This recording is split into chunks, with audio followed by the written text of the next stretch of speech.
Hello, everybody. How's it going? My name is Veridex, and today I want to talk about Smalland, Survive the Wilds. So, Smalland is near and dear to my heart because it has been one of the only real games in the past, I want to say, year or so that I've actually been really invested in. And I haven't even streamed it for you guys, and I've been meaning to. So, today, I'm going to go ahead and do just that. So, you see my character here. Go ahead and we're going to do a new character. Kind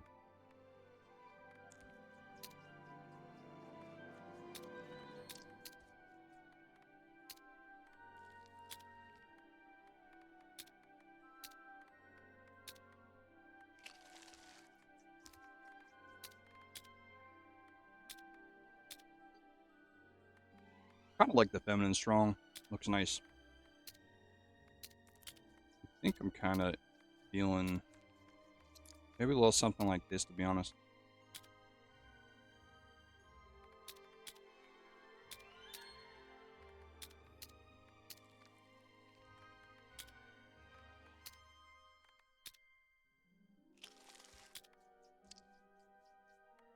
Like the little like crown looking look to it. Hmm.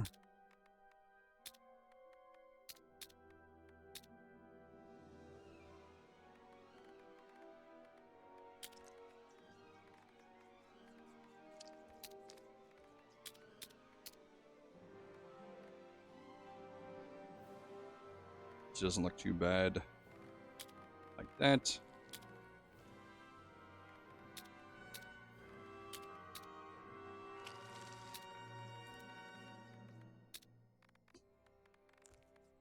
Hmm.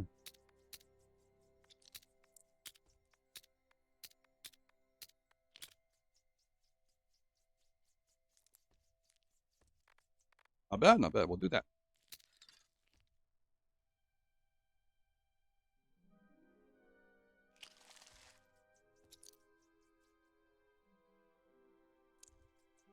Whenever I do any gender bending gameplay, I always spell my name backwards. It's Zedarav. Oh, I have a server. Okay. I have a server. It can be found by typing in Rim. Once you click off that box, it automatically clicks it in. Right, can you stop? Stop. Damn. Zen. What we want. And join that real quick. That's my password if you guys are interested in getting on and playing with us. I can get a bigger server if you guys want. But I just wanted to show you this because it is pretty amazing.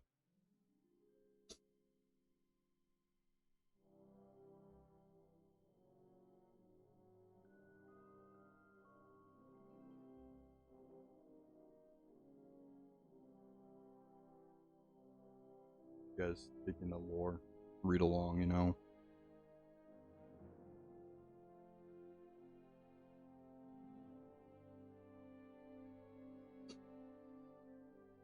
A very simple intro, not like a cinematic, anything crazy. And we are, right? We wake up.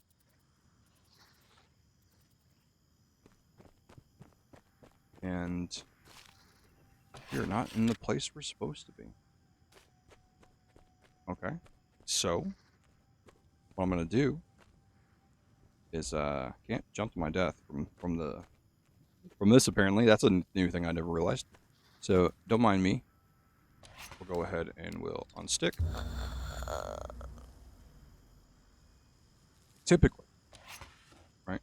Typically, when you spawn in, you will spawn in here at the pond like you're supposed to.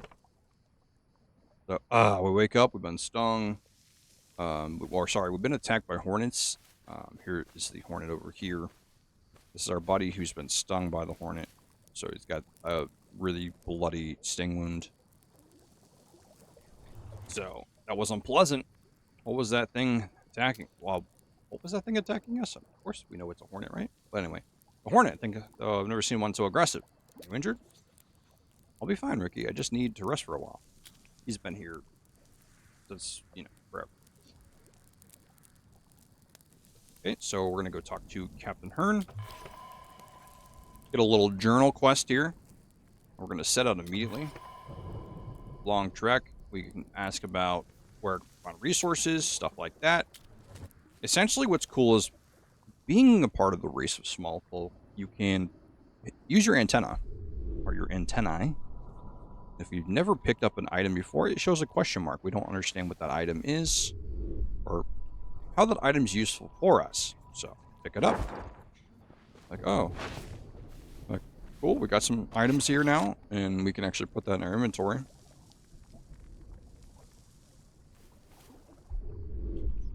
Routes.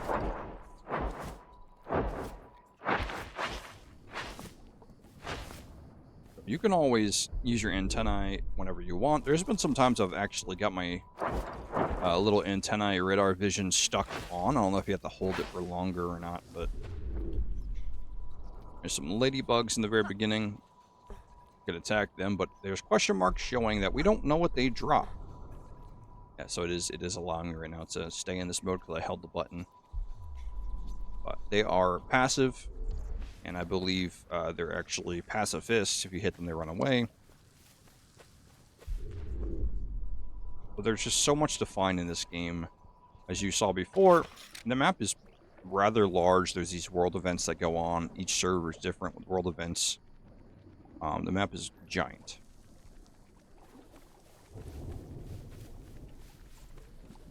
Apparently, if you are in a guild with one character, you're automatically in the guild with another character. I did not know that, so I do apologize if that broke the immersion for you guys. Resin. You can also hold E when you collect things. Actually, I switched, I think it was originally F. I switched that off of F to E. It's just more comfortable for me. But essentially, we need to go and find our captain to inform him about the attack. But what it's always important to do when you're playing these games is to get a foothold, get your hands on some items, see what you can craft. So we're going to look at crafting items here. We can go ahead and make a wooden hatchet. There kits. Make a wooden hatchet. Right? Make a builder's hammer as well. Got a hatchet now.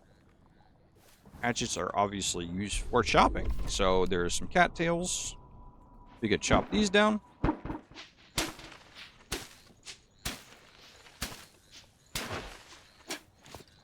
Alright, so got some fiber, seed, and resin from that. Each plant will have different drops, and now that I've gotten some drops from the plant, it tells me exactly what I can get from them. There is a stamina in this game. You dodge, roll, and you time it good enough, you can actually be invincible for a little bit to not take damage. Dodge roll is actually really good in combat if you want to focus on dodging. There's also a block, and it takes some stamina to block, but depending on the weapon as well, it will take some of your stamina. But the block is essentially a absorption, so depending on your weapon you're blocking with, it absorbs a certain amount. These owl effigies will go ahead and tell you different little tool tips as you're going through. This one's about the map. We already know about that one because we opened it earlier. There are also enemies in the game that sometimes you'll run into or you'll be around that are just generally too strong to handle. In particular, that frog over there. It's a frog. It's an ancient frog. And at this level, messing with him is not a good idea. Also, small folk have one caveat that they cannot swim. They just can't. When you get in the water, you are slow, you are weighed down for some reason, it's really hard to move, and you can drown if you are in water that's above your head. Your stamina starts to drain, and then slowly you'll die. Let's go ahead and fight our first enemy up here. Show you a little bit of the combat and perfect block mechanics. So, some of these mobs have pack mentality. This one not in particular, because this is the warrior. Let's go ahead and pop a bandage real quick, since I killed myself so early. There we go. I still get the timing wrong on the ants because of their attacking. It's like, do you block when they raise their heads, or you block when they swing? There? No, see? Like I said, you can dodge. Everything costs stamina, though. Make sure you're not running out of stam. There's also a heavy attack you can do. Let's let him do that first. When that sparkles like that, you can get a good hit off. There's also like a stun meter. Stuff like that. Go ahead and make sure we collected everything. Yep, we did. Grab some more of these real quick. It's always good to have extra resources for base building, stuff like that. But we killed an ant, so we got the ant head. Looks like nothing else, but if we now activate this, it says we can get bug lymphs or ant heads by killing them. Yeah, we should be fine. They don't look like they want to attack us. There's a random campfire here. One of the people on my server probably put that there, which is fine.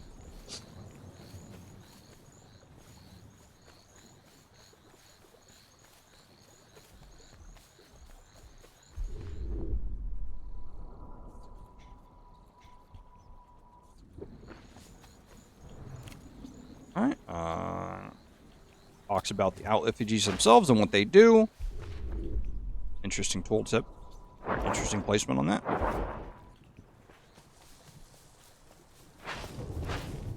So, a couple things that this game did right. Okay, obviously we know there's a lot of comparisons between this game and Grounded. It's bound to happen with a Titan game like Grounded. It was very successful. The genre, like the Honey, the Shrunk the Kids genre, kind of really opened up a... Ladybug's so loud for how tiny it is. Kind of opened up like a genre of like being smaller than most things, which makes interacting with some things really interesting. There's a lot to that, and there's a lot of like fun ideas in that realm of, the realm of thinking and play style for games. When you use a crafting bench, by the way, you can only do one thing at a time. So it's always nice to have multiple crafting benches at your base. Flame, now I can run these and build this up. But in the line of the whole Grounded versus Smallands, I definitely like to think of them like as separate games. So the one great thing that Smalland did when it first came out is it has a companion section. Obviously, Grounded 1 didn't have companions. They had pets, and eventually like the pets were used for like utility and stuff, which is cool. In this game, pets aren't used for utility other than like being used as mounts to get around, inventory, and I guess the other one would be, I think that's it in this game at least. So I will say right off the bat that if the devs would have done something like allowed the certain types of ants to chop down trees with their mandibles when you're riding them, it'd be great. It'd be absolutely great. It'd be like an Ark moment using beavers to chop down trees, That kind of stuff would be so great to see. I do know in this game that the little ladybugs,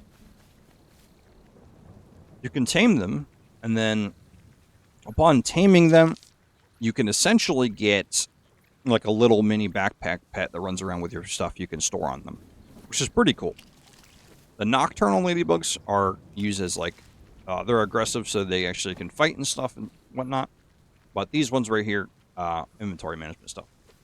Another thing to say about this game, just from, I've played this quite a bit. I have a server, obviously, now that I've been hosting for, I want to say maybe a month now.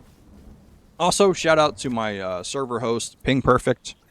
You guys have been great. Ping Perfect, if you don't know about them, they're essentially like a server company, just like G Portal and those other companies. I haven't heard about them a lot other than I Googled, and I was looking for someone particularly who had a good deal on Smalland servers. They worked wonders. I had a couple hiccups in the very beginning. They emailed me the same, like not even like 20 or 30 minutes after. It might have even been faster than that. and basically had me up and running. I had some complex questions for them. They were able to answer those questions. Talked a little bit about coding the lines in the .ini file, and they were able to help me with that as well, which is great. So yeah, big shout out to Ping Perfect. This is going to be obviously a VOD right now, but eventually this is going to be something I'm going to edit. So yeah, shout out to Ping Perfect. I'll have the link down below. Big shout out to you guys. Hopefully you guys see this and know I appreciate you. Another big thing about this game in general, other than the server stuff being really fun, and I think I have up to 8 players allowed to join currently, so if I need to increase that, I will. But the guild system, sorry about that, I need to get some coffee before I start the rest of my night. The guild system in this game is really good. And how the guild system works is you join a guild. When you join a guild, you essentially, and shout out to all my homies who play, all my homies here. When you join the guild, there's the guild name. You are able to basically give them full access to the guild, you know, what, all that kind of stuff. How that works is you can then claim one of the treetops here. For what I know, only one guild per treetop. So if you go here, you'll move the guild, and it moves the whole base that was in the tree, verbatim on how it was built. That means, of course, each treetop is pretty much the same style-wise, which gets kind of a little redundant, but the amount of building space you have for these treetops is great. The other option, and I don't know if my stuff doesn't carry over, but my brother, you guys know him as Brad Lex or Brad Lexion. He is also a Twitch and YouTube streamer. He built a base recently. I can't seem to find said base, but it is around here somewhere, I assure you. The base that he built, essentially how it works is it allows you to place a land claim totem. And the land claim totems, they work a lot like a lot of the other traditional, like Rust and let me see. I don't know if Ark has a land claim totem.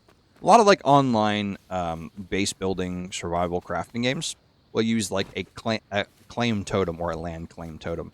It claims the area directly around it, allows you to build there. It's very limited on space because it is not like the general like space that you would want if you want to build like a huge base like you would in a guild. You could pretty much build anywhere in this game, which is pretty fantastic. There are some, you know, obviously caveats to that with other spaces not being allowed to. But I do want to go back to the talk of companions, because companions are the biggest thing in this game. So there are 2 options on getting companions. And we'll see if we can actually kill this guy.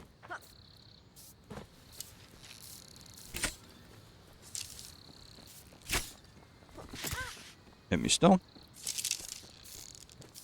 Forgot he has a lunge. Both its attacks are lunges. Just leveled up real quick. And we'll talk about that right after this.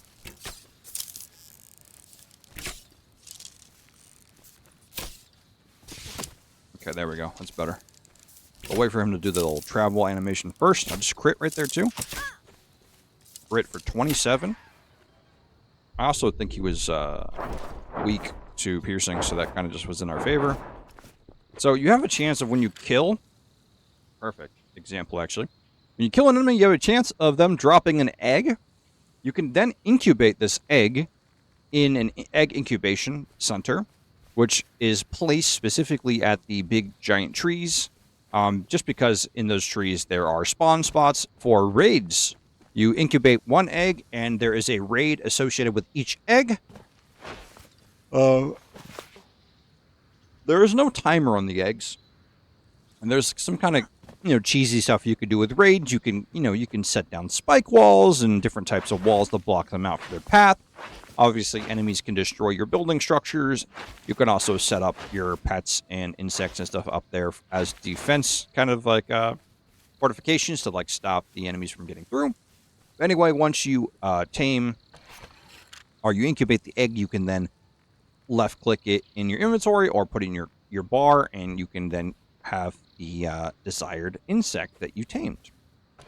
So far, each egg I've seen has a level. This one starts at 0, which is really weird. Normally it's like 1 up to whatever. I haven't really seen a lot of high level eggs just because I haven't been in the higher level areas. I've been mostly focusing on building, letting everyone catch up in the story and stuff before I continue further.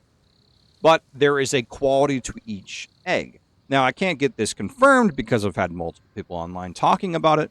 But essentially, what happens is there is a quality of common. It's like, what is it? Common, fine, pure, rare, and like legendary. It's like something like that. You don't quote me on that. I know there's a couple discrepancies with that, but the highest is legendary. The base is common. I believe so. And from my experience, the quality never matters. I don't know why, because when a insect is incubated or tamed, they automatically have rolls on 3 traits. The 3 traits also have the quality marks of it's common, uncommon, rare, and then legendary. And these like traits will basically give them abilities, like passive abilities based on what they get. Some of my favorites are things like bolster, which increases their armor. There are different increments of that armor boost. There's also the elixir one, where basically they are more prone to accepting elixirs and having better effects, which I don't really ever use elixirs in here. I could probably play the whole game without using elixirs. They're probably great. I just don't need them for my bugs. There are some other sides to that with how certain insects perform better with certain traits. There are like the jumping spider and grasshoppers and lubbers that have like I think it's like leg day, where they can jump higher, which is pretty cool. But yeah, there's some really cool traits out there.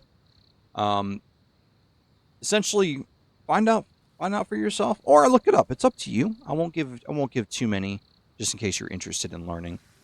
There are a lot of tames in this game. So the other way to tame is when you do the story quest, you'll eventually unlock a little taming trap. It used to be you'd have to feed them taming treats, but now all you need to do is you plop down a taming trap and you have a percentile catch rate, kind of like Pokemon, that you'll catch said tame, depending on their level or the type of creature you're trying to tame. Let's go up here and turn our quest in real quick. I do like the movement in this game. It's very refreshing. You can do all kinds of maneuvers like that, which is really cool. Alongside us leveling up, I wanted to talk about attributes. So there's a lot of like discourse in the community about this, but generally speaking, I'll tell you the way I did it. So I leveled up strength, dex, con, endurance. I leveled up these by putting 1 point in each. The min-maxer in other people might tell them, hey, just do strength and constitution. Right? That's all they did. The thing about it is I was really tired of running out of stamina, and I did not like being slow.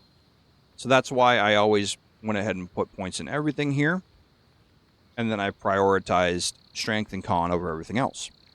Now, this stat right here, when you get to like towards the end game, you can respec your character.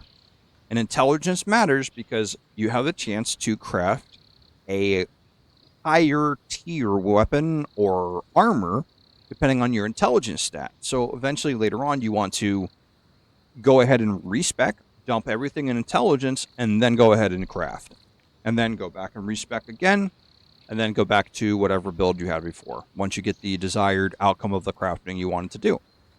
So in this case, let's just do con, strength, and maybe I'll just do stamina. Maybe I'll just do a three-way every time. Try it that way and see if I like it, and then we'll go from there. There's another owl right there. When I first played this, I missed a lot of owls. There's an owl down there. Another thing about this game that the owl just talked about is durability.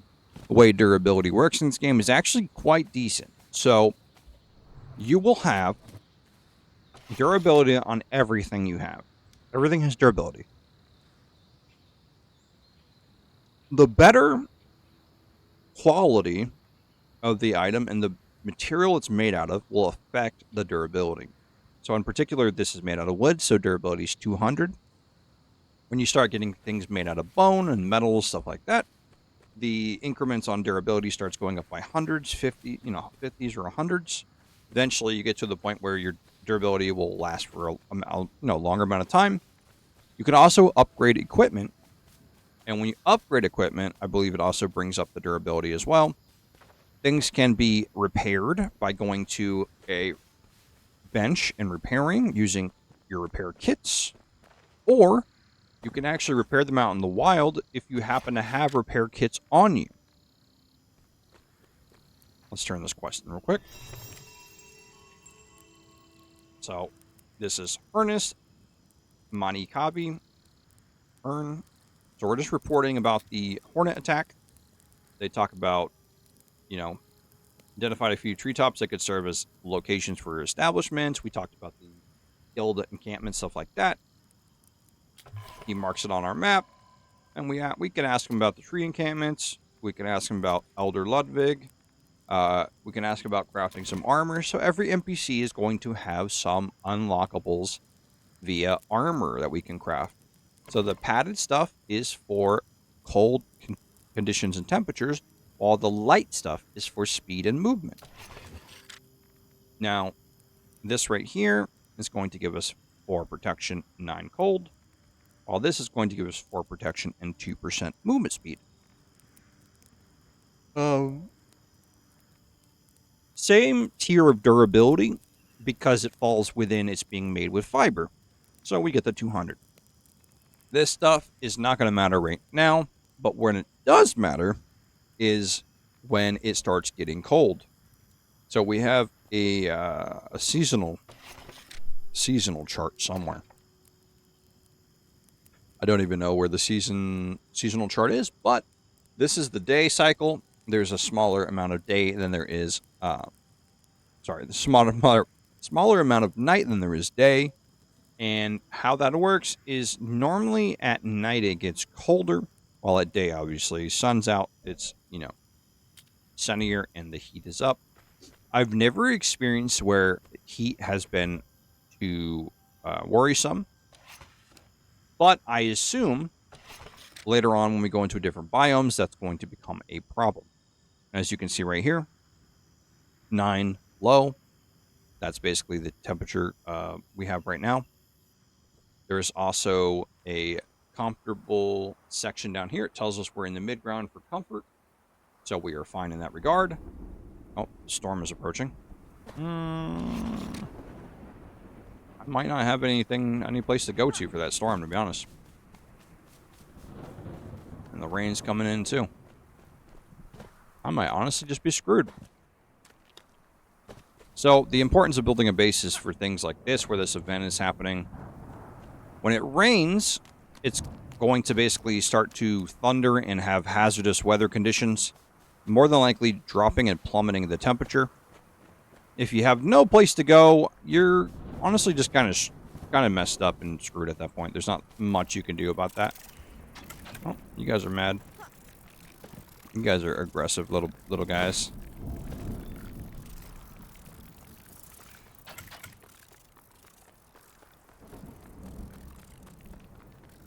Listen, Buggy, I'm looking for shelter. Okay. So, you can, leave me the hell alone. Yeah, so there's definitely probably going to be my death here. But I just wanted to just kind of touch base with you guys, tell you guys all about Smalland. If you have any questions or comments about Smalland, we can go from there. I'm going to go ahead and probably, in this next portion of this video, plug in some gameplay and some stuff that I've done in the game itself. Now that I've just kind of like touched base with the game, and how much I like the game and enjoy the game. Shout out to the devs about the game. I mean, you guys really made something beautiful and wondrous here. The second game just got announced, so I'm actually super excited about that. I'll be playing and streaming that on Twitch and uploading my VODs, as well as probably doing some clips and stuff about the game. It's just a general wholesome game, and I really look forward to playing more of it. Before we freeze to death and die, I just wanted to say, yeah, thanks for coming out, guys. Thanks for watching the video, and I will see y'all in the next one. Bye-bye. Oh.